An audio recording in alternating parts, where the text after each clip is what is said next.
Podiatrist Guide to Google My Business.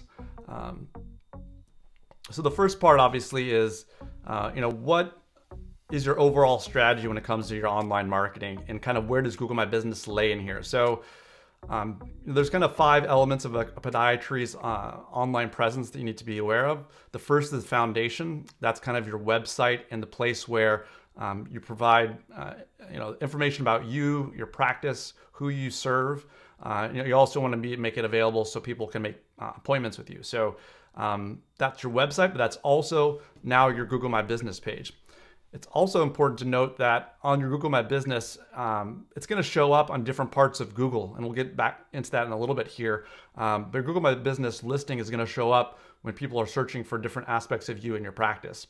Also, it's important to note that Google reviews also shows up in your Google My Business profile, and actually your Google My Business is where you'll get access to leave responses and to see what the Google reviews people are leaving for you online. So Google My Business is a huge, it's a free platform. Google My Business is a free platform. Basically, it serves as a listing for your business. And what you can do with your Google My Business listing, like I said, is going to show up in some different areas when people are searching for different terms, whether it's podiatrist near me, your name, or the name of your practice. So it's a free tool that has a lot of different things within it, and we'll get into each of those things in a little bit.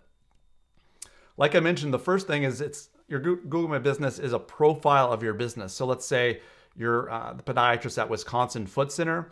If you type in Wisconsin Foot Center, when you look at the Google results, what you're going to see is this listing on the right. This will also show up just for your name. Maybe it's Dr. Tim Anderson, DPM, but it'll show up here. And as you can see, it takes up a lot of screen real estate along with the kind of regular Google search results. The next step is basically what's called the local pack. And that's the area on a results page that's directly underneath of a map. So if we type in podiatrist Denver, Colorado, you're going to see those listings here down below. This is what they call the Google local pack. So sometimes there's an ad there, but a lot of times it's basically 3 different listings of the name of those clinics, and basically links out to the web page or to the directions there. So the information you put into Google My Business will be populated here, just so you're aware.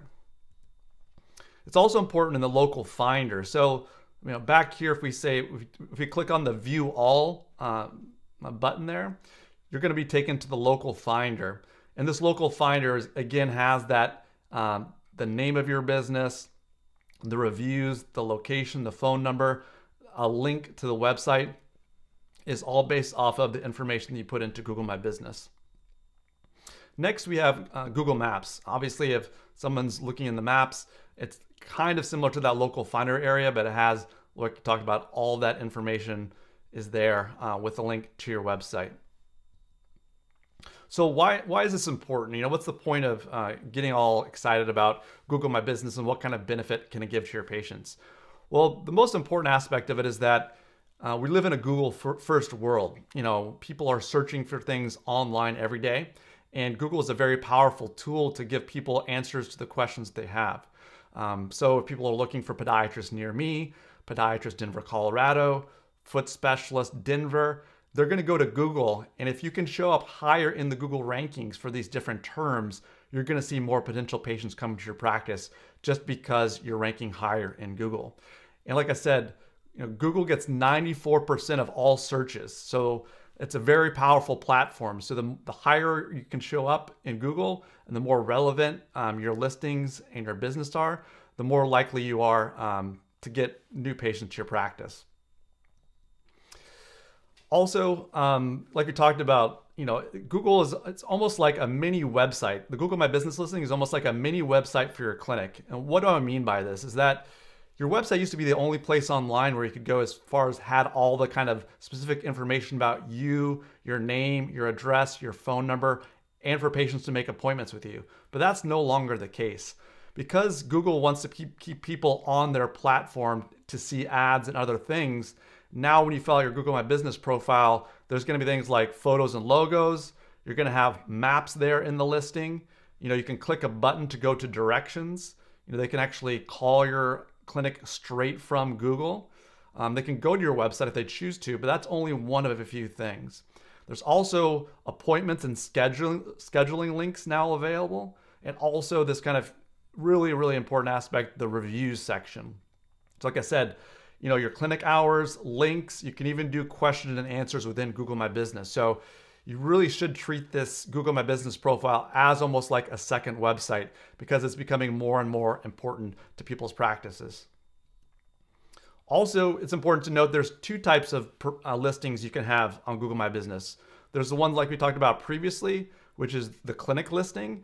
We can also have a listing for providers. So that's a really important component, and maybe some of you are doing that already, but you need to make sure that you're taking full advantage of all the opportunities to show up in Google for the terms that are most important to you.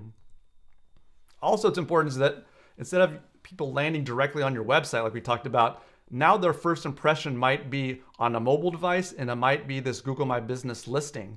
So you really want to make sure that whatever images you're showing, whatever messages you're sending on Google My Business sends a very positive first impression, because a lot of people may never actually go to your website now that they can do a lot of things here within Google My Business. To how you claim your Google My Business listing. Maybe some of you had done this. Maybe some of you haven't. It's really important that you own your Google My Business listing, because if it's an agency that has it for you, or maybe you've created a few, you just want to make sure that you have ownership of it and you go through the right processes so you can set it up the proper way. If you haven't already done it, you can go to google.com/business. And with this, that's where you're going to basically kind of go through a bunch of different steps in order to kind of work your way towards getting access to your Google My Business listing. They do this so to make sure that people aren't grabbing your listing, or there's fraud or there's spam going on. They want to make sure that the real owner of the Google My Business listing is that practice and not somebody else. So you'll jump on there. The first thing you'll do is type in your business name. There's a possibility that maybe you or an employee has already set this up, and your name would just show up there, and you wouldn't necessarily have to set it up. You may have to request for access for it if some other third party has created one for you, or there could be potentially someone that not related to your business that created it for some maybe nefarious reason, but unlikely that's going to happen in podiatry. But in more competitive industries like lawyers and attorneys, sometimes that stuff does happen. They call Google My Business spam. So you'll get through there. In kind of the first step, what you want to do is that you want to make sure that the listing that you use, the main category is podiatrist. It's the one that's most relevant to most of you people on the call today. So you'll want to make sure that's your top level category, because that will help you show in podiatry and podiatrist related searches there on Google. The next one is basically you want to just kind of notify, where your clinic is, that you do have a clinic location. Unless you're just providing routine care out and about mobily, or maybe you work in some different settings that aren't actually not inside your clinic. This can vary between different people and kind of what their practice is like, but it's important that if you do have a brick and mortar clinic, that you set it up appropriately as far as they can visit and come into your office. And obviously, you'll want to have to put in your phone number, your website address, your location, all the kind of important contact details as you kind of work through this with Google. At the very end, you'll be able to basically tell that Google that your setup is complete, but things don't end there. You might have some preliminary access to the back end and kind of dashboard of your Google My Business profile, but at that point, they'll be sending you they'll ask you to verify a method of verification. For most people, that's going to be a postcard. You can sometimes do it through online ways, but most people are, just to make sure that, especially if you're a brick and mortar business, they're going to want to send you a physical card with a code on it to make sure that it's verified and that you are the kind of legal owner of that business. So this is what that postcard looks like. Generally, it's going to show up in about 7 to 10 days. and it'll have a code on there, and they'll give you a URL for a website address to verify your listing. So what you want to make sure you do when you're setting up your Google My Business profile, like I said, there's certain guidelines you need to follow. So if you ever look up Google My Business guidelines, what you're going to find is that you can have one Google My Business listing per location and per provider. And that's really important because if you have multiple clinics, you want to make sure that you have one for each of them, because like I mentioned previously, Google's really getting to the point now where everything as far as location and proximity is really important factor as far as when you're going to show up in specific types of search. So if you're, let's say, in Boulder, Colorado, and you really want to see patients from Denver, you're going to be at a disadvantage because you won't show up for Denver podiatrist, searches. The people that are actually in Denver are going to be the ones that show up the highest. If this person in Boulder had a satellite clinic within Denver, it would help that show up just because of the proximity thing. So making sure you have one Google My Business listing per location is really important. Like I mentioned previously, you also can have one per provider. Like I said, you want to make sure that this listing has photos of the provider. The photos are a really important component of all of this. But you don't want to have multiple, and you need to make sure that the things you name your business listings and your provider listings are also really important in that as well. So for example, if someone has 2 different clinic locations and 4 providers, you're looking at having maybe a maximum of 6 Google My Business listings. So it's really important to take ownership of those and set them up the right way.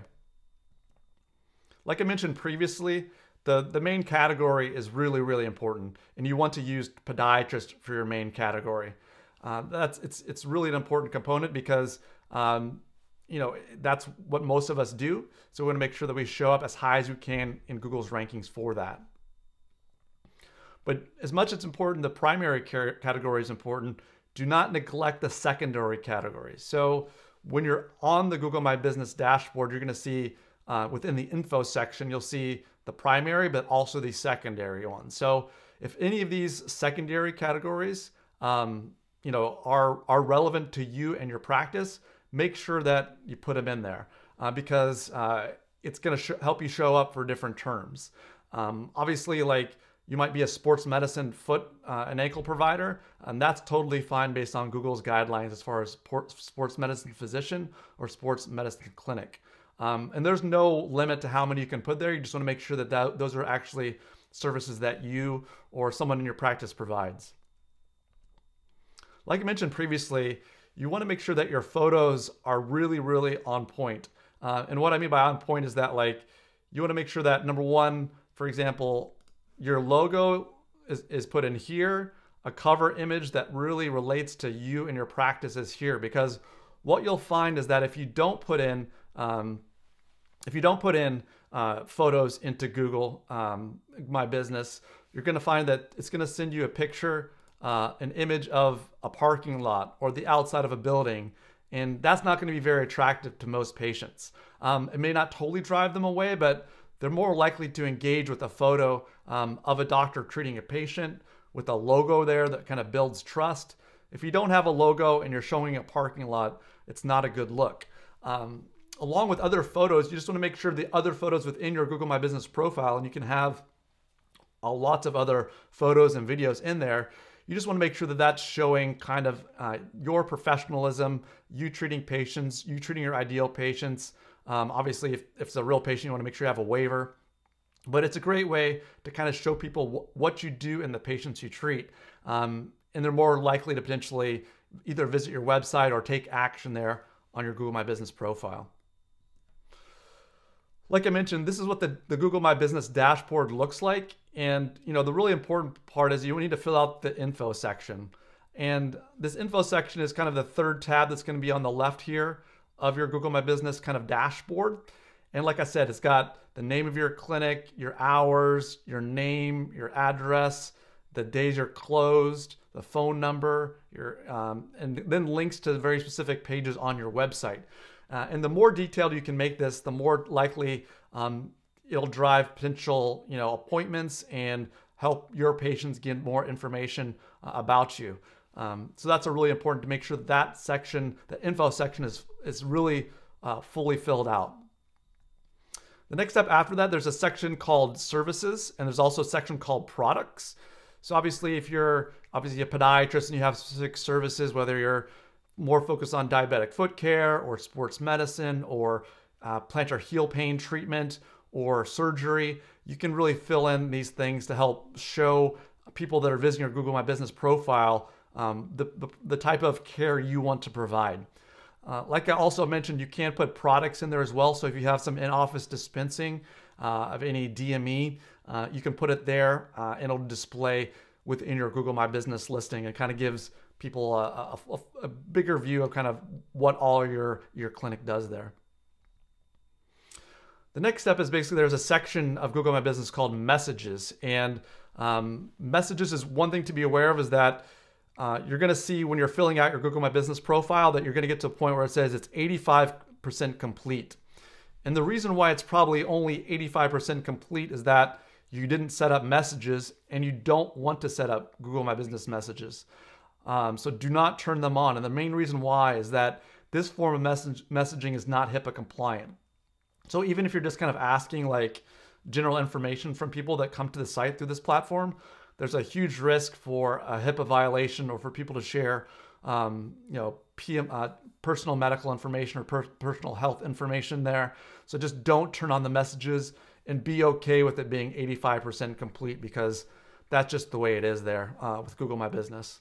That's more for like a mom and pop, like a restaurant, or for a local business that doesn't have to be concerned with HIPAA compliance like we are in the healthcare industry. Another huge component to the Google My Business kind of dashboard is this area called Get More Reviews. And you should be able to see that kind of in the central console of your dashboard there within your Google My Business profile. Actually, kind of your dashboard there. And why it's important is that if you click on this, you'll get a link from Google that goes directly to your Google Reviews dashboard. So you can take this link, you can put it in emails, you can put it links on your website. It's just a very easy way to kind of generate more reviews, because what we're seeing is that more and more, whether the more reviews you have, kind of the more trust that potential patients have for you in your practice. So it's just a great way to get more reviews. And there's also a review section here on the side.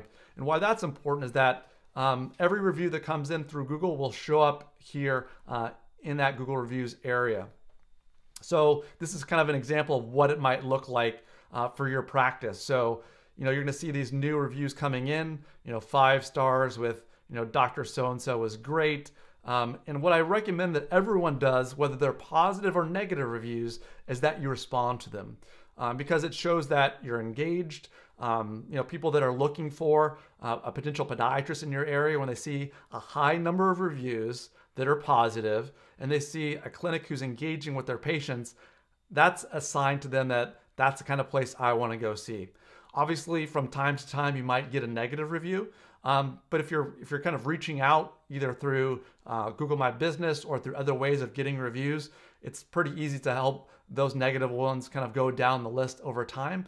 But those both positive and negative reviews should be responded to, because it could be a huge thing for your practice to kind of differentiate yourself. Because if you see a practice that has 150 reviews and it's at like a 4.8 or a 5 versus a practice that has 6 reviews and 3.6 in a rating, it's pretty clear who the patient or prospective patient most likely will choose.